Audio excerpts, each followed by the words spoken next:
Good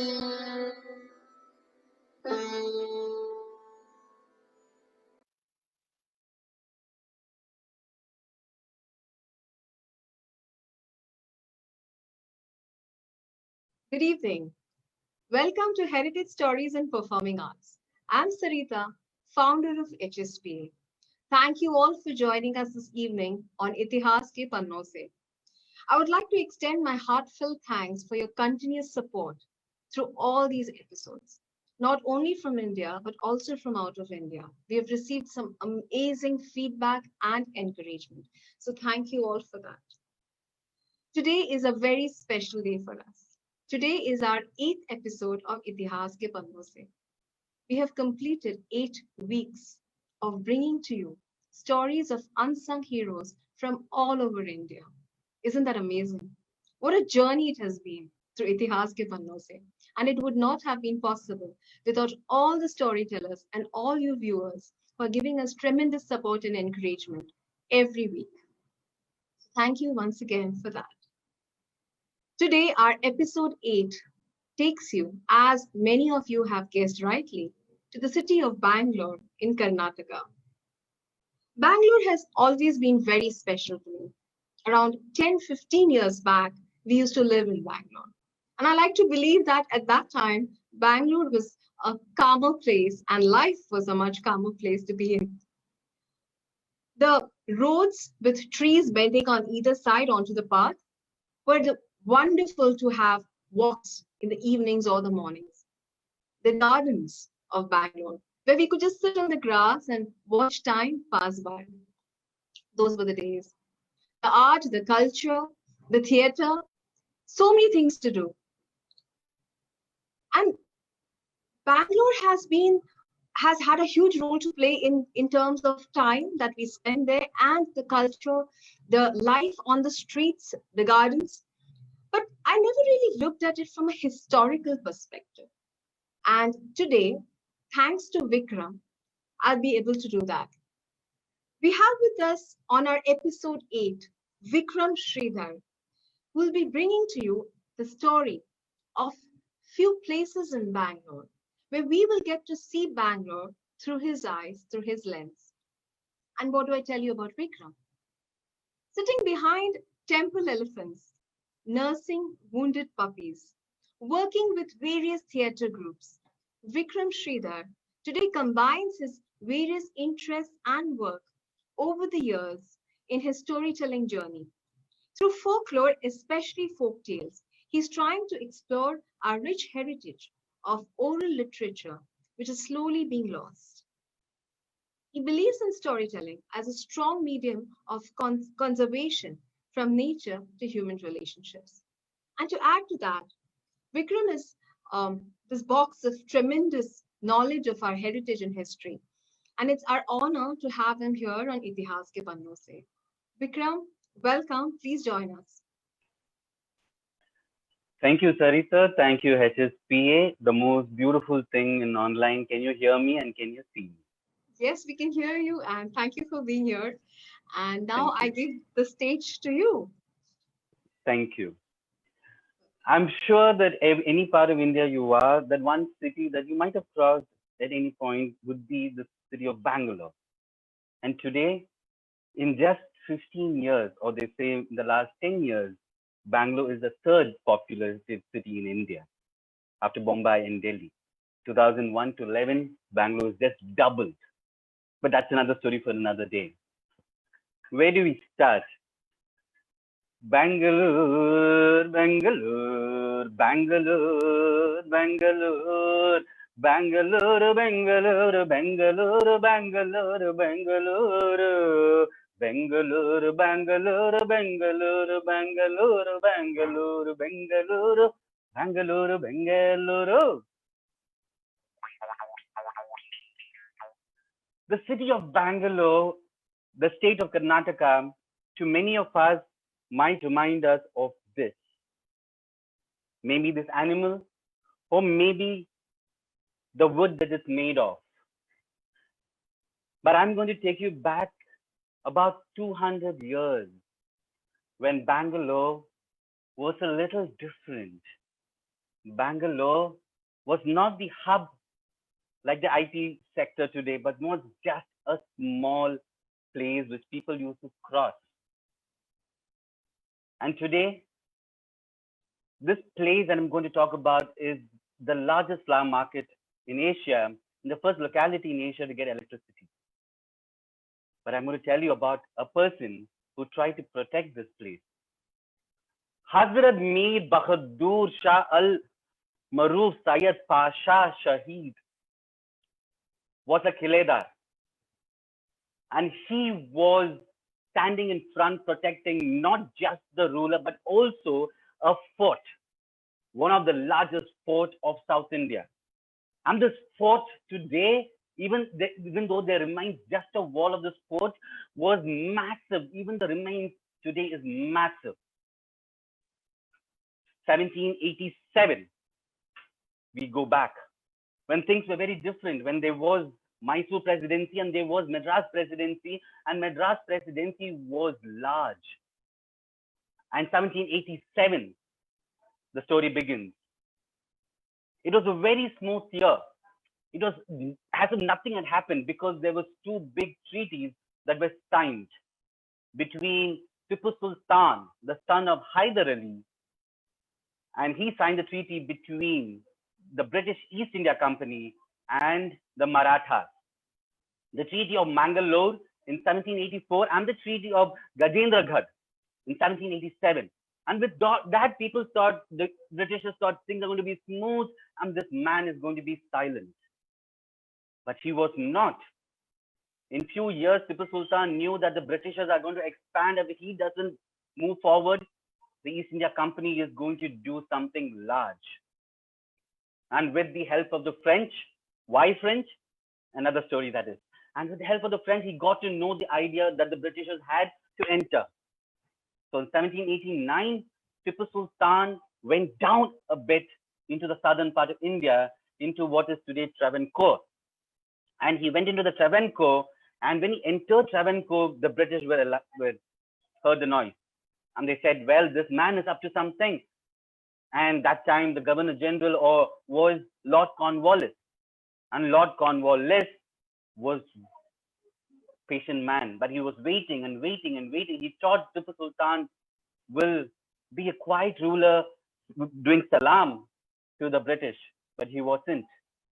And so Lord Cornwallis declared war on Tipu Sultan, which is called the Third Anglo-British War. The Third Anglo-British War was called, and that was the time when Madras was the hub, Vellore was the hub for the British.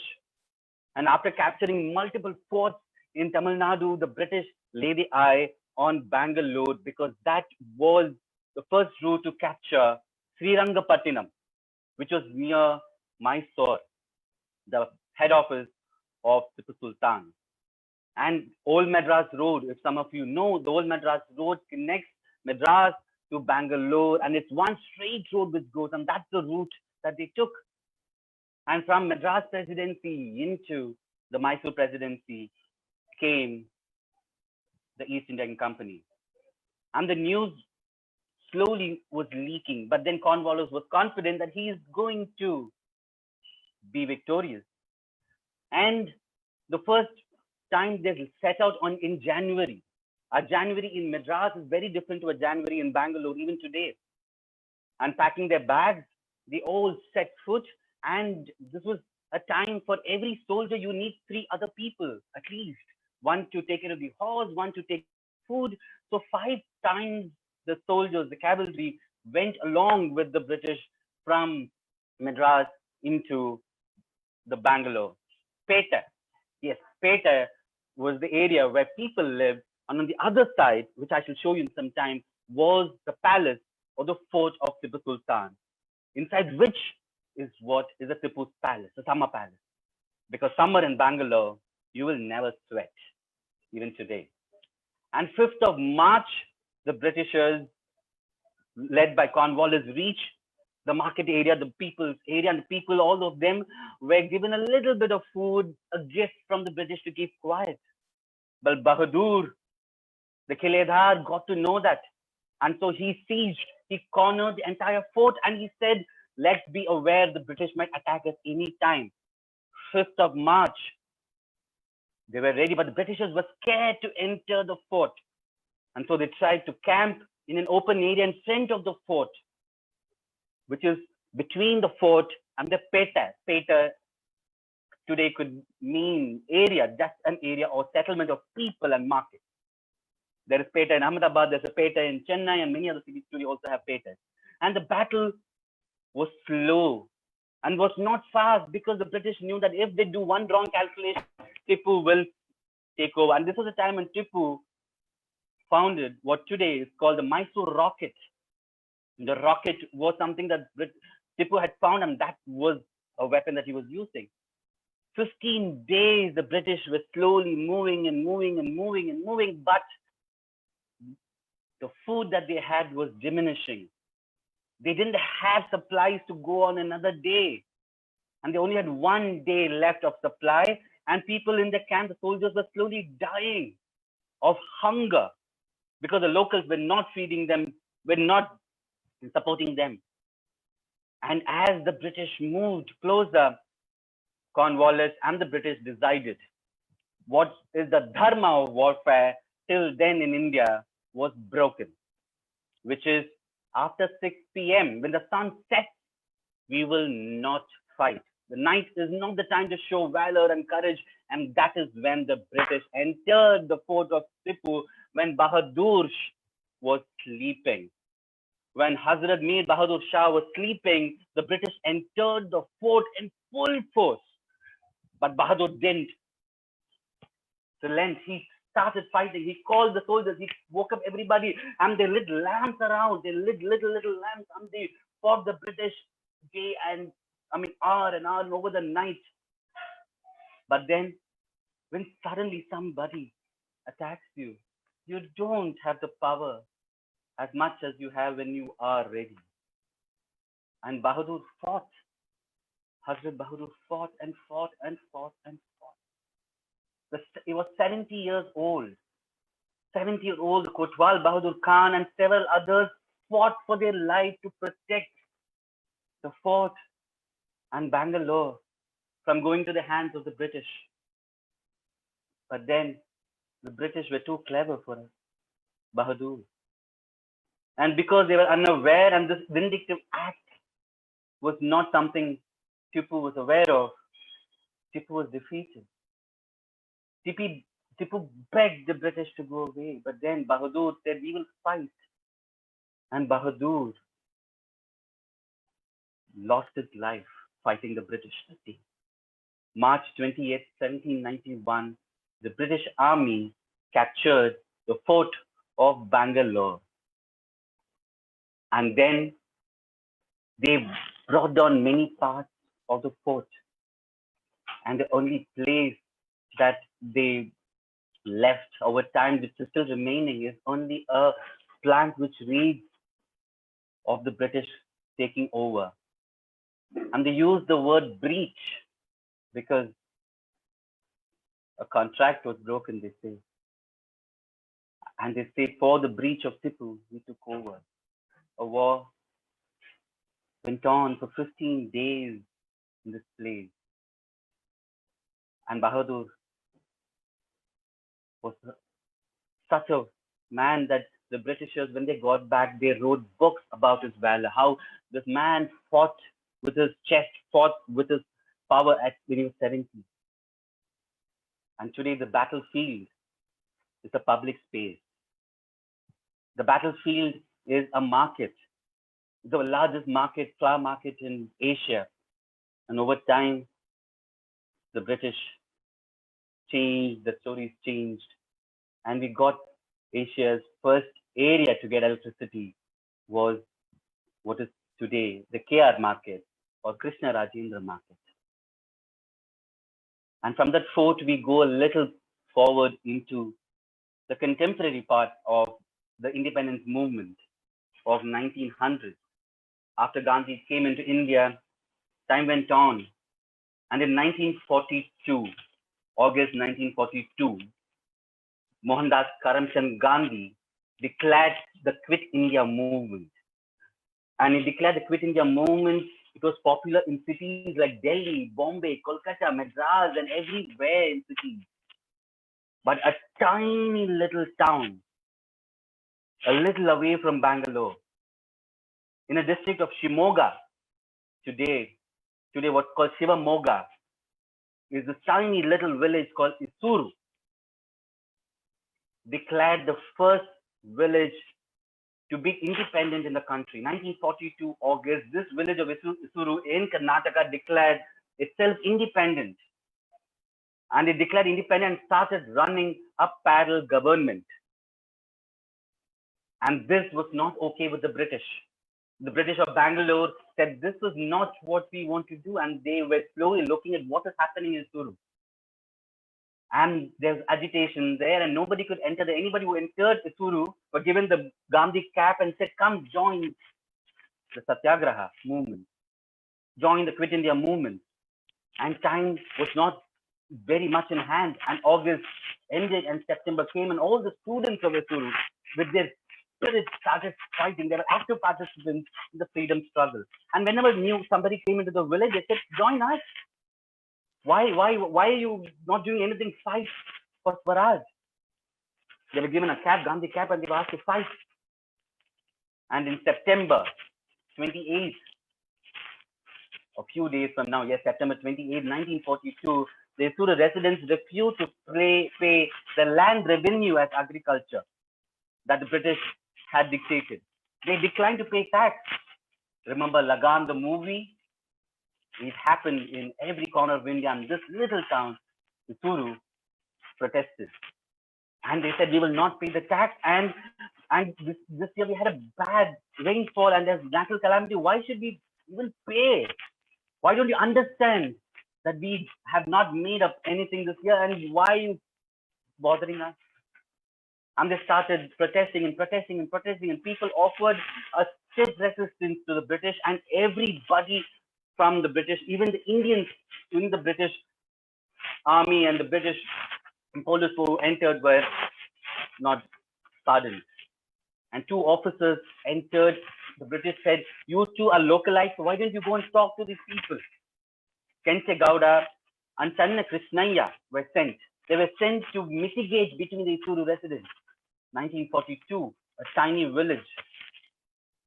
And they went in and they started requesting, and the young blood, the boys and the girls were not listening to them. And they opened fire. And these boys were so much agitated that these Kenchegowda and Channa Krishnaya had to open fire. And when they were opening fire, the boys protested. And during this town, all the villagers thought that the youngsters had died. I'm thinking that these boys had died. The villagers turned up in weapons, and what they could find, and they took all the weapons and started beating up the British officers and the Indians in the British army. And fearing a retribution, some of them locked their houses, and the British sent the entire force to Isuru to silence them. The Isuru Satyagraha was in full force. The Satyagraha, which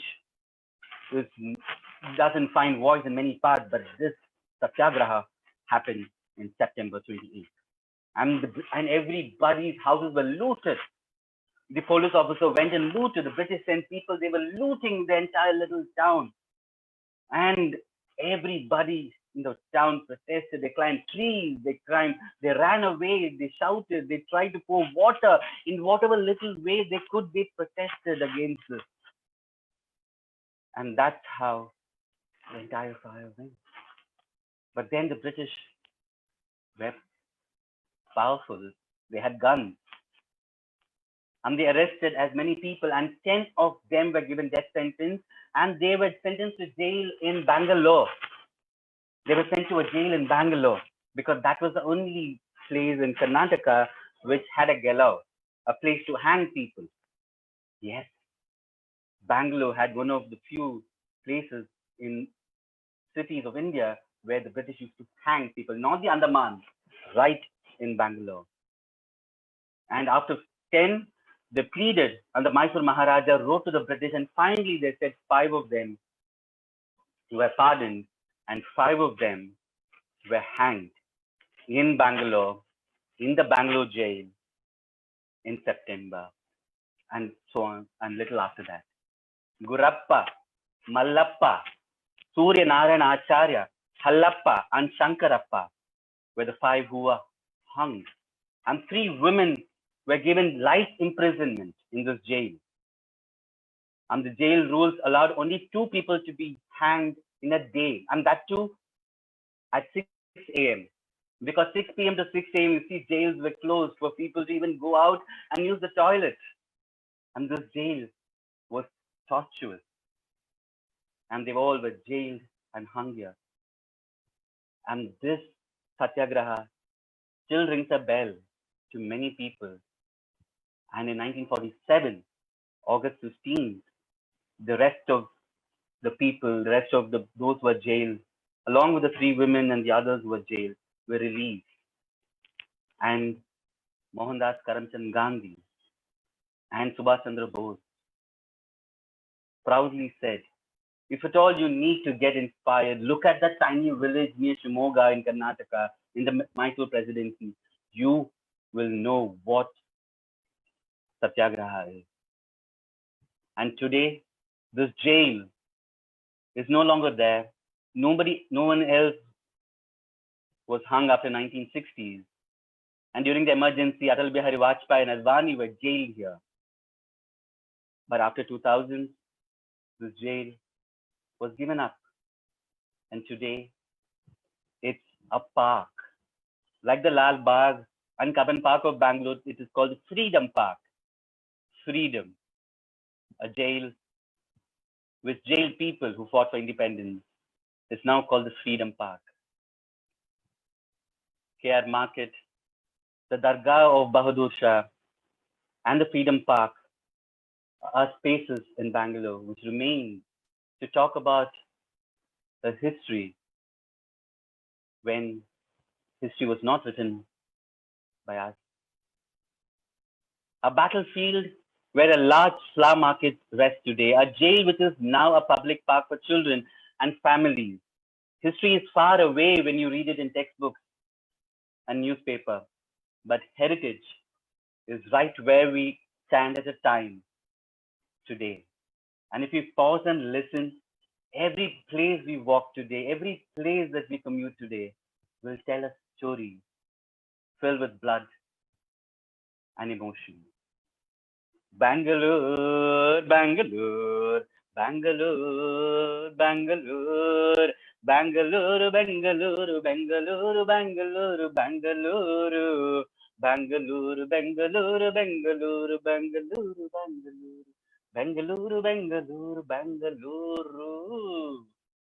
And that's my story for you today. And there's something I'm going to share in some time. Sarita, over to you. Wow, Vikram, you took us to Bangalore, you took us to Mysore, and such interesting stories on history. What stood out for me is heritage is where we stand today, and every place has a story in blood and emotions. I mean, a wonderful story, sir. Thank you so much for sharing. And yes, Vikram wants to share, some pictures and I believe some more information. Please feel free to share your screen and.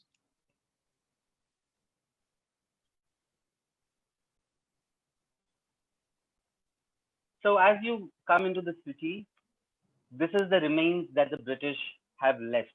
Nowhere else in India you will see a fort which has these words, which are very specific to the fort of Bangalore's fort, where it reads, through this breach, the British assault was delivered, March 21st, 1791.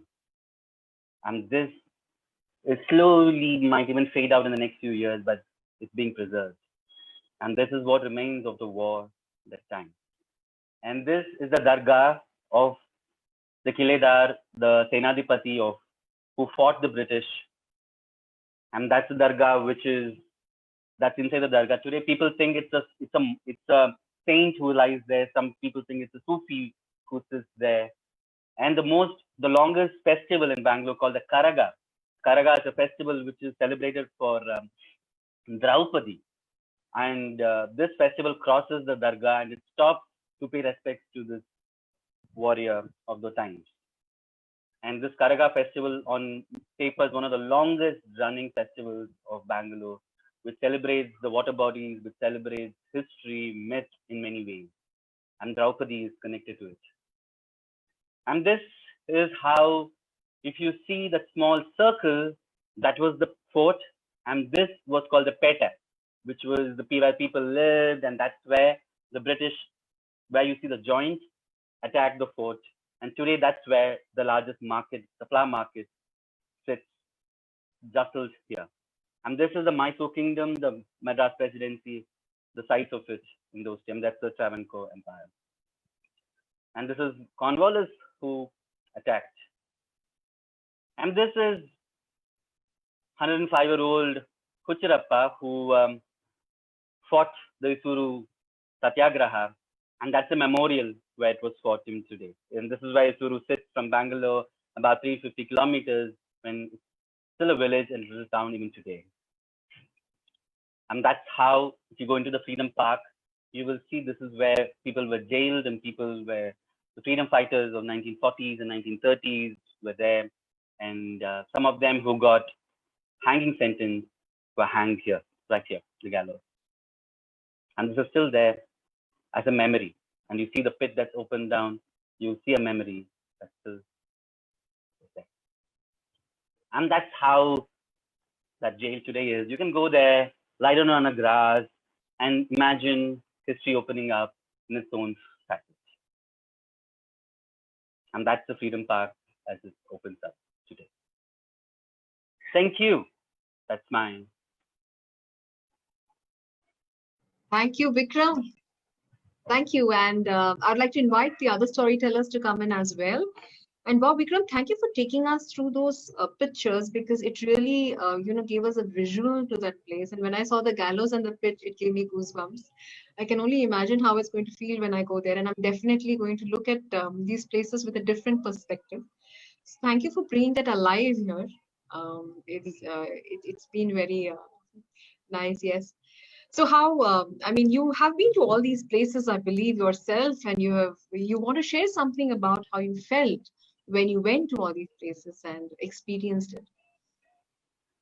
So the beauty is every city that today we consume as markets, today we consume as simple spaces are very exciting. I mean, every city has it. So the KR market today is where people cross to go to Mysore, and anybody who goes to Mysore will have to cross the KR market bridge on a car or a thing. And we go to Mysore to look at the Mysore Palace in time. But in between, nobody stops here. I've asked numerous people, do you know where you're crossing? And then they say, we're going to see Tipu's fort in Srirangapattinam, or where history is somewhere written. But this KR market, when I got to know that this was where the war was fought, and imagine a battlefield at that time, we're standing right into a battlefield that people were crossing. And that exists in Delhi. Delhi also, for example, every market in Delhi has a story to tell. Every market in Ahmedabad, the famous midnight market in Ahmedabad, was where Ahmad Shah is buried, but not many people even know that the history of Ahmad Shah is there. Same thing with Kolkata, same thing in many cities. Today, we just cross it as busy markets and markets and markets. So that's when, for me, to pause and to look at these spaces is very exciting, where you can just breathe a piece of history and just close your eyes and imagine going 200 years back. Imagine standing between the flower market to buy flowers, and actually there was blood there at some point. It's so, how we don't even realize how much past and our history, and we are living in between. You're breathing in between, but we are not at all connected. And thank you for bringing that connection here. And I hope we're able to do that with different cities all over India. So you told us a little bit about the festival that happened and the dargah where people would stop in during the festival and pay respects, and so that's it's amazing how everything was one, and is today taken historically. So a little bit more about that as well. So the Karaga festival is what we might call a folk festival or a marginalized festival in today's time. And so the dargah is visited even now. A lot of so dargah doesn't have a distinction between who can visit. I mean, because music runs there. I mean, so the what is today, for example, the Kantirva Stadium. The dargah goes into the Kantirva Stadium. I mean, which is one of the largest stadiums in India.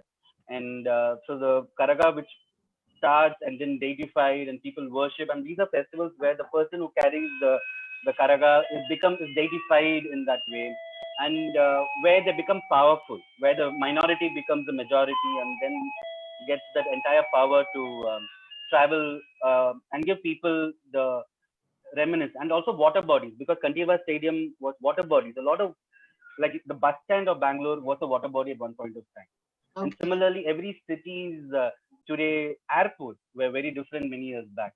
And so they were actually worshipping the water bodies, and they travel and they thank and they do a pit stop. They look at every point that contributed to that. Oh, And Tipu has a lot of connection with a lot of those people, and as a respect to how he treated them, so they pause there, reflect that, and then they carry on. So the Karaga festival is fascinating. It happens once a year, and still, they say it's about 300 years, 200 years. There's no number to put to it. It's one of the longest festivals still that happens in a city in today's time. and talking about Tipu Sultan, you mentioned about how broke the British broke the dharma of war and attacked in the middle of the night, and that's the reason that that battle was lost because it was not we were not prepared for it. So that battlefield is something that's standing out for me, in that time and the impact it has had. So what more have you stumbled upon when you read through about that time, that battle that was fought? So, I mean, a lot of times, I mean, so even if you look at the route between Bangalore and Mysore, every centimeter is historical. I Okay. mean, because Bangalore is today a large. It is, I mean, because on population, it is a third largest city. Not even 10 years back. 2001, it was Chennai, Kolkata, which was. And to look at that and think this, it was a very tiny city, and today everybody is crossing Yeah. it. Today, everybody has to cross. It is the third busiest airport. I mean, it is Bombay, Delhi, and soon it might become the most busiest airport. But this small place led the British to gain power. If not for Bangalore, British wouldn't have expanded. They would have been stopped in the south, is what they say. Tipu was holding the Holding barrier for through. them to expand. Mm. So he was the pit stop in a lot of ways. There are multiple versions to it. I'm not getting into that, but Tipu Okay. was putting that barrier in Palakkad. So there is in Palakkad there is a thing. Coimbatore has a Tipu's Hyder Ali's sister. I mean, Uh, Tipu's sister. There is a mosque in Coimbatore which is named after Hyder Ali. okay. I'm not sure the name, but it's on the name. So how, and the tunnel he built and things, he was waiting for that. I mean, he was putting the literal stop for the British to expand a lot of it. So strategically, it was very important for them to take him out of the picture so that they could move in, and that's the Highly reason he was. strategic, because he was becoming what we call nuisance. Hmm. I'm sure. So I mean, so that's the beauty of history. I mean, there are gray shades to everybody in history, and so Absolutely. that's So everyone is a person before, and then absolute, absolute. yeah. So then you talked about the village, the tiny village, which was the first to get independence, and that was something very new for, I'm sure, a lot of us here, and how those people were jailed and tortured, and then you took us to Freedom Park and the jail that they were brought in. So about this village also, I mean, I'm sure everyone here would also love to know a bit more. So it's near Shimoga. It's today just known as the Satyagraha village. So Also, I when believe it's known for waterfalls. I think Shimoga has some waterfalls, touristy places. How I right, have never looked at it from a historical aspect. So thank you for that. so like even Hema's story of Ullal, I mean, the lot of the coastal belt today, which is a nice, it's a lovely vacation spot for a lot of us. Fought the deadliest wars. Mm. I mean, there is a common belief where there's beauty, there is also war, Or- and that's where sometimes this thing, the spice trade, especially from Rani Channabhaira Devi to the Rani of Ullal to Vijayanagara, this entire that belt of the Maharashtra Karnataka border, and this side was very peaceful. I mean, the center part of South India was sort of interestingly peaceful. The borders, as any other border, had different stories to tell. So that means this Isuru, I mean, like Ullal, for example, today nobody knows Ullal. Nobody, I mean, even one of the longest reigning queens in the world, Rani Channabhaira Devi, she's called the Pepper Queen. 41 years she ruled. And where she finds a mention is a Portuguese textbook. That's so sad. And where, it's in a place called Gerisappa. So Gerisappa is a small town. And if you go to Gerisappa, now only the small statue of her remains in that soil. So what she did, because the victors keeps changing and over time things get watered and watered and watered and watered. And I hope we are able to take all these stories out there and get more people to hear and listen and watch them through Itihas Ke Panno se as well. And go there. I mean, next time you come to Bangalore or you cross, do a pit stop and sit in this market and, I mean, pause, munch, chew, and experience these places. And just feel don't the take place. a selfie and go. Absolutely, feel the place. Feel the place. And think of all the people who gave up their lives in that place so that you can stand there and buy that flag. Absolutely, absolutely.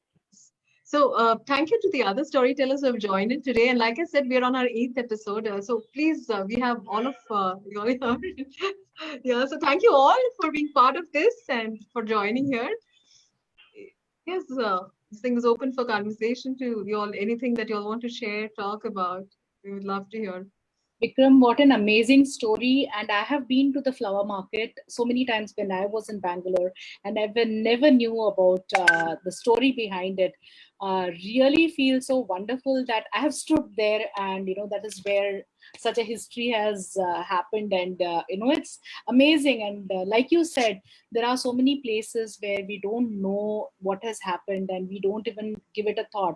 Like I have been to Ullal earlier, and I never paid attention. There was this fort which they just told me, and nobody told me about the story of Abakka then. Nobody told me that there was something, huge. There's this lady who was there, and that was a fort where she had ruled, okay? And when now I read the history, and for storytelling, I went through the history, and that's when I learned so much about Abakka. And so it's like, this whole journey, Sarita, has been such an amazing journey where all of us have learned so much about our own country, our own small, tiny places. Like Vikram rightly said, there are so many small places. There's just a statue standing there, but we really don't know what is the history behind that. And we have not learned that. I think these are the small things that I think our next generation should really understand and celebrate these moments in history. Yeah. Okay, Sarita, first of all, it's always a delight to hear Vikram through all his sessions, and this is nothing less. So congratulations for, once again, Vikram, for mesmerizing all of us with this wonderful piece. What was amazing in this story is that all the places that you mentioned are just there.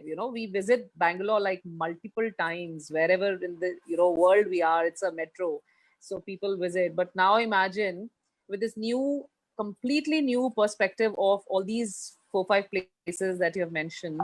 It's definitely, and I completely agree to what Hema just said, that when we visit places, we do not have eyes of a story. We don't have the story behind that place. But now with so many, I think 8 stories have happened in 8 weeks, and we have all those places, and I'm sure each one of us are going to visit that particular place, whether it was this story or what Hema took or what Shubha told us, or everybody. So wonderful. And I also want to say one thing, Sarita, to you, that you should approach the CBSER, because this is how the history should be taught.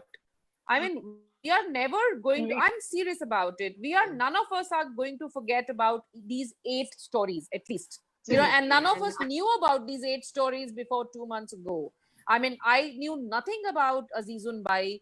I'm sure, each one of us who took out and literally dug the story to, bring a flavor or whatever to the whole program. Now we all will know these 8 stories forever. And I think this is how history should be taught. Absolutely. So Itihas Ke Panno se totally rocks. So, thank you so much. And thank you all for being a part of it. It would not have taken form without all of you. I'd just like to add to what Sonia was saying, and what the discussion is happening is like, whenever you go to, say, Salzburg, and, you go to that garden where Sound of Music was shot, that is just a movie because it is. But here we have real history happening, and I think we're really not celebrating. I think these kind of stories. But I'm sure next time when I go to Lucknow, I'm going to really search for where this lady was, and I'm going to go to this Rajeshri's this Aund, and figure Yeah. out who was this. I would like to visit the what do you call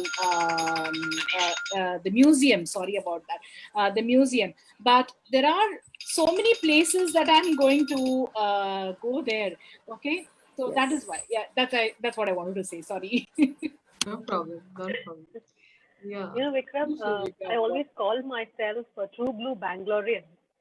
But then actually when I listened to your story about the KR market and the Freedom Park, I'm actually beginning to think, am I really one, or do I really know Bangalore as well? Because I was taken back to that day. I still remember a couple of years back, I was standing on that bridge over the KR market, and I was looking down. I think it was sometime during Dashera time. And I could see all the beautiful flowers and the banana leaves and all of that laid out. But today, as you were narrating the story, I could actually visualize a battlefield happening down there and me standing on top and, looking at it. So it was beautiful. I mean, this perspective about that city is completely new. I mean, thank you so much for bringing this story. And for me, the vision of the Freedom Park with the gallows is something, and the pit is something I'm not able to erase. Even as I'm talking to, all of you, it was just so loud. That pit and that, it just stood there, even though it's painted and everything looks different. But I don't think I'll ever think of that place without feeling what I'm feeling right now. So, yeah. I did my fourth, fifth, and can I go, Sarita? Yeah, sure. Yeah, I did my fourth, fifth, and sixth grades from Bangalore, and we were taken to Srirangapatna and Mysore as an excursion, and we thought Kings lived elsewhere, and that fort and all that palace and all we saw and came back. But Bangalore itself was a part of history. Today I'm knowing after so many years. And Sonia ne meri muh ki baat chhin li. I was just about to say all these episodes are going to be, bought by, the Ministry of this School Education, and Sonia ne bought me really wonderful stories, and these are the stories. Let some of the things be out of syllabus. I think that's out of syllabus. Syllabus में include करा देंगे किसी को पता के. They should be part of syllabus. Actually, we should cherish these unsung heroes. Really wonderful story. I totally loved when Vikram said, "Let it be outsourced." यार हमारी रोजी रोटी पे लात पड़ जाएगी नहीं तो. नहीं हम बना के देंगे तो वो खरीदेंगे. So I think jokes apart, it also is good for. I think when it becomes out of syllabus, it also gets people to want to know it for knowing it. I think that's the beauty of seeking that. Two subjects that in history and geography in school, which we don't connect to as much, is what we live for the rest of our life. Absolutely. So true. And when you shared those maps about the old city, and I've never really looked at it in that perspective, so it's I think that's what you're saying is so true. So one thing the British have done beautifully is documented a lot of things that we couldn't. I mean, which sits in the London, all these maps sit in the London Museum. But so that's one thing to even look at. There's so much of thing that's left. Like, I mean, to add on, MG Road in Bangalore has 5 museums. So next time a museum is, spend a day in a museum and don't do anything. Just it's fascinating. Museums are fascinating. It's like 10 rupees paisa also for the rest of your life. In India, public spaces and museums are only visited by certain types of people, but I think it's a fascinating place just to sit there and. So maybe, I mean, I want to say, like, maybe not in the syllabus, but definitely all these stories could be shared to all the schools in the country and make them watch these stories, So that's where they will learn about these things. It's so wonderfully narrated. In fact, I want to share that it's been happening because I've got a lot of teachers who are reaching out and saying, can we watch it on the page? Is it there? So that's happening, and it's wonderful to know that, because when we started out, we really didn't have all this in our mind, but definitely it's taking form. So Prashali, you wanted to say something, I think. Yeah, I was saying that basically I remember being a Maharashtrian, like Shivaji Maharaj is like close to heart. But how I learned about him is through my teacher used to tell us a story of whole Shivaji Maharaj's life. Same way this HSPA made me get into Indian history so well. Like, I have not been to Bangalore many times, just once or twice, but now I feel like going to Bangalore again and searching for these places and then feel it, because that was how Vikram narrated whole thing. And as I said, Sarita, you made me look into history back again. Otherwise, I was, being a classical dancer, I was part of mythology of India, and basically mythology student. But now I started feeling that I should look more into history to get these stories. And as I said, it changed my life. Moolmati actually changed my life. My perspective towards looking at things changed my life when I heard other stories also here, and they were like, you actually ask yourself, what are you, a tiny human in this whole bigger picture, and you're just not doing as much as you're supposed to do. You're not. They have given more than 100%, and we should be always thankful to them where we are standing today. And I think what is wonderful when you're all saying this is that we are all taking a bit of this in our own lives. And as artists, as storytellers, I'm sure it's going to go ahead and it's going to keep, passing on. And I think that's wonderful. So to the viewers who have joined us, like I said, this is our 8th episode, and it's the last episode in the calendar for August, September, but it's not the last episode of Itihas Ke Panno Se, because we are going to continue through October and November, and hopefully ahead as well. So do stay tuned, and thank you all again for your continuous support and watching us every Friday. If not on Friday, catching up on the sessions and writing to us with your feedback.